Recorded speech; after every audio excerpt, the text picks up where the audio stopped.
Stellen Sie sich vor, Sie kommen nach einem langen Arbeitstag nach Hause. Der Rücken schmerzt, die Hände voller Schwielen. Und auf dem Tisch steht nichts.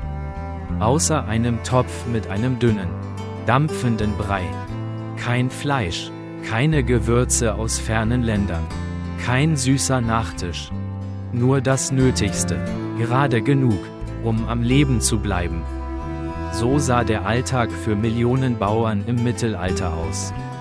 Während Adelige in Burgen feierten, mit gebratenem Wild und importiertem Wein, kämpfte die Landbevölkerung ums Überleben. Hunger war kein Ausnahmezustand. Hunger war ein ständiger Begleiter. Und trotzdem fanden die Bauern Wege, satt zu werden. Nicht mit Delikatessen, sondern mit einfachen, harten Speisen. Billig, nahrhaft und vor allem verfügbar. Heute werfen wir einen Blick auf 15 dieser Gerichte. Speisen, die Generationen am Leben hielten. Auch wenn sie alles andere als köstlich waren. Das erste Gericht, ohne das kein Bauer überlebt hätte, war der Pottage. Ein Topf, der nie leer wurde, weil er nie wirklich fertig war. Man stelle sich eine Suppe vor, die Tag für Tag am Feuer hing. Heute kam eine Handvoll Hafer hinein. Morgen ein paar Kohlblätter. Am nächsten Tag eine Zwiebel. Und wenn man Glück hatte, ein kleines Stück Speck. Alles kochte langsam. Was herauskam, war ein dicker, grauer Brei. Der Trick: der Topf wurde nie ausgewaschen. Man nahm sich eine Schüssel heraus und ersetzte das Fehlende mit neuen Zutaten. So wurde der Pottage zu einem lebendigen Eintopf. Er konnte über Wochen bestehen. Für Bauern war das Gold wert. Sie mussten nicht täglich neu kochen. Sie konnten Reste verwerten. Und sie hatten eine warme Mahlzeit, selbst wenn draußen Schnee und Hunger herrschten. Natürlich war es nicht appetitlich. Dick, sauer, voller Fasern. Aber es füllte den Magen. Und das war alles, was zählte, wenn wir heute an Brot denken. Denken wir an goldene Krusten, fluffiges Inneres, frischen Duft. Das Brot der Bauern im Mittelalter war das Gegenteil. Dunkel, hart, schwer, gebacken aus Roggen, Gerste oder Hafer. Denn Weizen war für Adelige und Klöster reserviert. Um Mehl zu sparen, mischten Bauern alles hinein, was sich mahlen ließ. Erbsen, Bohnen, Kastanien, Eicheln und in größter Not sogar Rinde oder Stroh. Das Ergebnis: ein Laib, so hart, dass er nach wenigen Tagen nur noch in Suppe oder Bier getunkt essbar war. Ein erwachsener Mann verschlang 2 bis 3 Pfund am Tag. Das war mehr als die Hälfte seiner gesamten Kalorien. Doch Brot konnte auch gefährlich sein. Roggen war anfällig für den Mutterkornpilz. Der führte zu Halluzinationen, Krämpfen, sogar zum Tod. Trotzdem war Brot heilig. Es war das Fundament jeder Mahlzeit. Stehlen galt als schwere Sünde und wurde streng bestraft. Wenn selbst Pottage und Brot knapp wurden, blieb nur noch Grütze. Ein Brei aus wenigen Körnern, gestreckt mit viel Wasser. So dünn, dass man eher von Getreidewasser sprechen konnte. Gemacht aus Hafer, Gerste oder Resten. Manchmal mit einer Prise Salz. Grütze war das Essen der Hungernden. Mönche aßen sie in der Fastenzeit. Die Armen erhielten sie in Klöstern. Kinder wurden oft damit gefüttert. Doch sie nährte kaum. Ein Topf konnte 10 Menschen sättigen. Doch jeder bekam nur einen Löffel Korn. Zeitzeugen beschrieben Grütze als schleimig, geschmacklos, kaum für Hunde geeignet. Aber wenn nichts anderes blieb, dann war auch Grütze ein Geschenk. Die unscheinbare Rübe war ein echter Lebensretter. Sie wuchs dort, wo fast nichts anderes wachsen wollte. Rüben konnten in schlechtem Boden gedeihen. Sie brauchten wenig Pflege. Und aus einem Samen entstand ein Gemüse, das viele Pfunde wog. Für Bauernfamilien bedeutete das Sicherheit. Eine kleine Parzelle konnte den ganzen Winter überleben helfen. Das Rezept war simpel. Rüben schälen, in Stücke schneiden, kochen, fertig. Der Nachteil: Tag für Tag Rüben. Monatelang. Chronisten schrieben: Die Bauern essen so viele Rüben, dass sie selbst schon wie Rüben aussehen. Trotz Gestank beim Aufwärmen. Ohne Rüben hätte es viele Dörfer nicht mehr gegeben. Kohl und Zwiebeln waren das Rückgrat jedes Gartens. Beide waren robust, ließen sich lange lagern. Ein Kohlkopf konnte riesig werden. Und er konnte als Sauerkraut haltbar gemacht werden. Das bedeutete Vitamine auch im Winter. Zwiebeln hatten eine Doppelrolle. Sie würzten Speisen. Und sie hielten Schädlinge fern. Doch es gab Nebenwirkungen. Zu viel Kohl bedeutete Blähungen. Chroniken berichten sogar, dass Klöster den Kohl an Festtagen verboten, damit die Atmosphäre erträglich blieb. Für Bauern aber waren Kohl und Zwiebeln ein Segen. Eiweiß war Mangelware. Fleisch gab es selten. Und die Kirche verbot es an vielen Tagen. Die Lösung: Erbsen und Bohnen. Getrocknet enthielten sie bis zu 25% Protein. Sie konnten jahrelang gelagert werden. Zubereitet wurden sie eingeweicht, gekocht, zerdrückt. Das Ergebnis: ein dicker Brei. Nicht schön, nicht elegant, aber nahrhaft. Im Winter wurden sie oft zur Hauptmahlzeit. Klöster kauften Tonnen davon. Und Bauern sahen sie als Versicherung gegen Hunger. Natürlich, auch sie führten zu Blähungen. Aber besser ein voller Bauch mit Luft, als ein leerer Bauch mit Hunger. Wenn ein Tier geschlachtet wurde, bekamen Bauern nur die Reste. Kopf, Füße, Innereien, Blut. Doch sie machten das Beste daraus.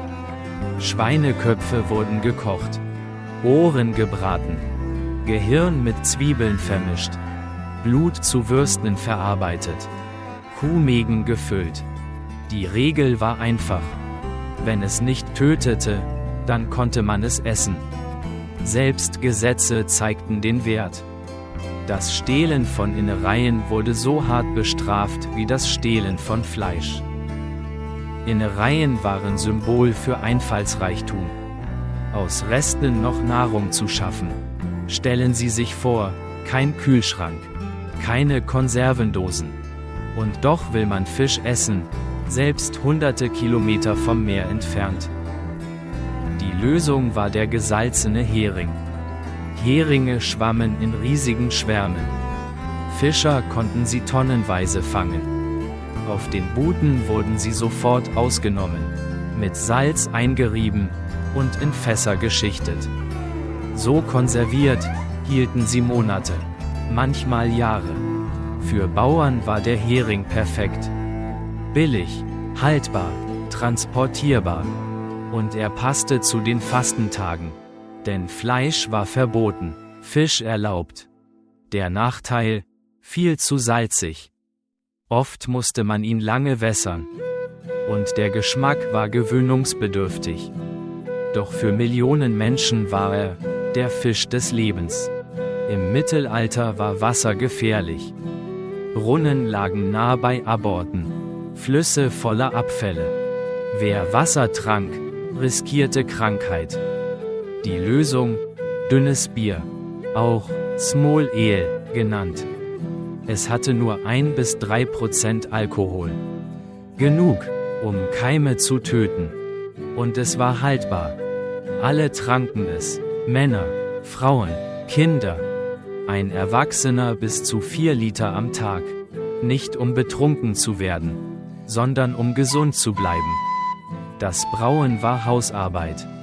Jede Woche wurde in Bottichen Bier angesetzt. Es hielt nur wenige Tage. Deshalb wurde ständig neu gebraut. Bier war mehr als ein Getränk. Es war Lohn, es war Festtradition. Und so alltäglich wie unser Leitungswasser heute. Neben Bier gab es 2 weitere Getränke: Apfelwein und Met. Apfelwein entstand, wenn man Äpfel presste und gären ließ. Met, der Honigwein, war noch älter, Honig und Wasser, fermentiert. Beide hatten Vorteile. Sie hielten länger als Obst oder Honig. Sie waren süß, selten im Alltag. Und sie gaben Energie, wenn Brot knapp war. Apfelbäume konnten an Hängen wachsen, die für Felder unbrauchbar waren. Ein Baum konnte eine Familie monatelang versorgen. Met war seltener. Honig war kostbar. Also blieb er Festen vorbehalten. Hochzeiten, Weihnachten. Diese Getränke waren keine Luxusgüter. Sie waren clevere Vorratshaltung. Süße, haltbar gemacht. Zucker war Luxus. Nur Reiche konnten ihn kaufen. Für alle anderen war Honig die einzige Süße. Ein Bienenstock lieferte bis zu 20 Pfund im Jahr. Die Bauern bauten Körbe aus Stroh oder nutzten Baumstämme. Die Arbeit war gefährlich, Stiche waren normal. Doch das flüssige Gold war es wert. Honig süßte Speisen.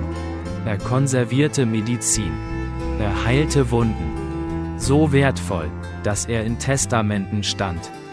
Und dann gab es die Beeren. Waldbeeren wie Himbeeren, Brombeeren, Erdbeeren. Frei verfügbar, aber nur saisonal. Kinder sammelten Körbe voller Früchte. Ein Stück Brot mit Honig und Beeren war ein Fest. Ein Bauer sagte einst: Wenn ich König wäre, würde ich Beeren mit Honig essen. Bis mein Bauch schmerzt. Wenn Felder versagten, half der Wald. Kastanien und Eicheln wurden zur Rettung. In Südeuropa nannte man die Kastanie den Brotbaum. Geröstet, gekocht, zu Mehl vermahlen. Sie stillten Hunger, wenn Getreide fehlte. Eicheln waren bitter. Doch Bauern wuschen sie tagelang, bis die Gerbstoffe verschwanden. Dann mischten sie das Mehl unter Brot. Chroniken erzählen, dass ganze Dörfer Winter nur mit Kastanien überstanden. Auch Pflanzen aus Wald und Wiesen halfen. Netteln, Sauerampfer, Löwenzahn, wilder Knoblauch. Im Frühling, wenn Vorräte leer waren, retteten sie Leben. Sie gaben Vitamine nach langen Wintern. Brennnesseln waren besonders wichtig. Sie brannten zwar, doch gekocht wurden sie weich und nahrhaft. Pilze waren riskant, manche Familien vergifteten sich. Darum war Wissen entscheidend. Frauen und Kinder kannten die besten Plätze. Dieses Wissen wurde weitergegeben, von Generation zu Generation. Wenn gar nichts mehr blieb, gab es Aschenkuchen. Man nahm Staub vom Boden der Kornkammer. Gemahlene Rinde, Wurzeln, Heu.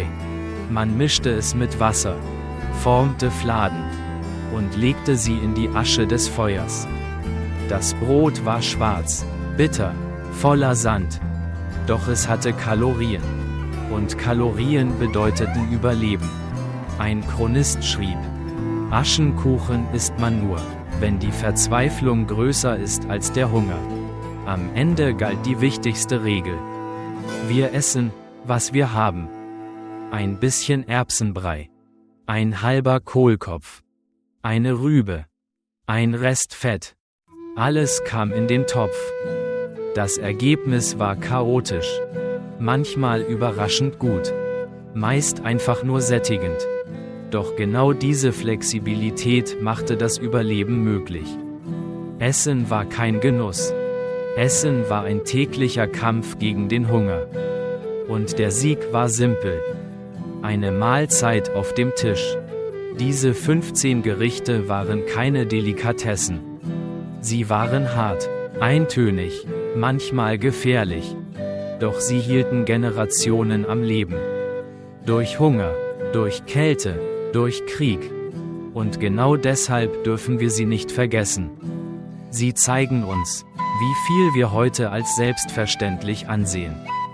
Und wie viel Überlebenskunst in unseren Vorfahren steckte. Wenn Sie mehr über das echte Leben vergangener Zeiten erfahren wollen, dann abonnieren Sie jetzt Leben damals. Hier erzählen wir jede Woche Geschichten. Geschichten, die zeigen, wie Menschen wirklich gelebt, gegessen und überlebt haben. Und im nächsten Video nehmen wir Sie mit zu einer neuen Entdeckung. 15 der seltsamsten Getränke des Mittelalters. Seien Sie gespannt. Und bis bald, bei Leben damals.